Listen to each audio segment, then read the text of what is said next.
there's a sense in which, as we create those environments, we actually change ourselves as a species. There's this set of ideas that's known as gene-culture coevolution. And the idea is that we create certain kinds of cultural environments. Those kind of cultural environments advantage certain ones of us, making those of us that are born with certain abilities better off, which then leads to those environments being created even more. Let me give you an example of that. The most famous example of this is something known as lactase persistence. So many people, not about half the world, adults can drink milk. The other half cannot. They get lactose intolerant. Well, why can you drink milk as an adult? Have you ever thought about that? Like, why are you capable of drinking milk as an adult? In our ancestral state, actually up till about 10,000 years ago, only babies could digest milk because only babies had milk.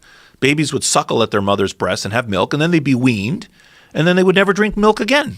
There'd be no milk to drink. There was therefore no reason for any adult to be able to digest lactose, which is the principal sugar in milk, because there was no lactose in your diet. You didn't encounter milk. So human beings were able to digest lactose when they were babies. They lost that capacity, all human beings.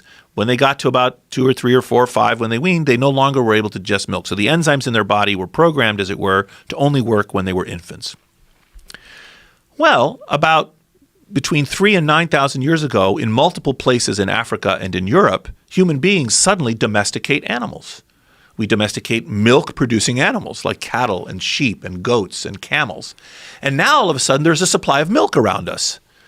Because of our cultural innovation, because of the thing we invented, we created the domestic breeds.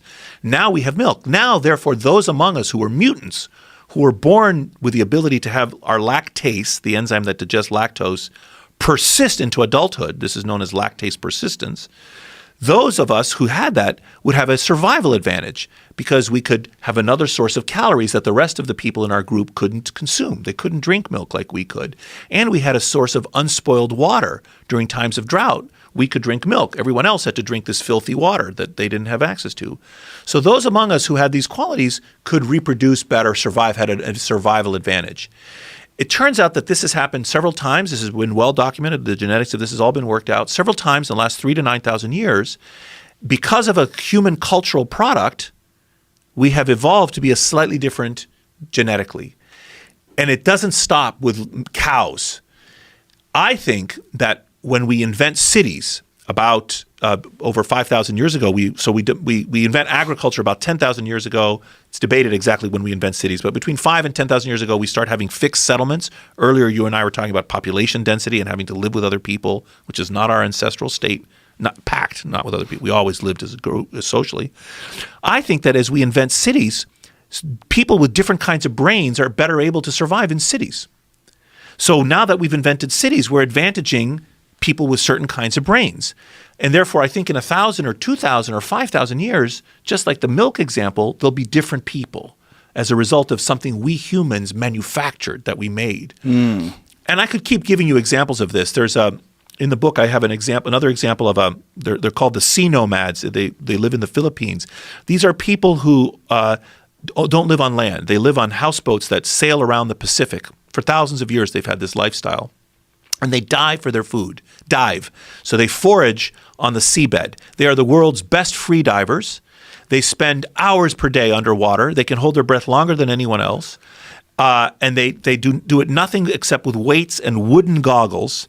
They dive down into the seabed and forage, and they hunt. They hunt underwater with spears, okay? They hunt underwater with spears. It's mind-boggling. Wow. And but they have evolved to have different spleens and different oxygen metabolism than you and I.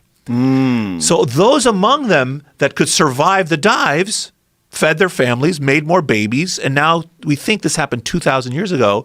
They're different. The ones that couldn't died.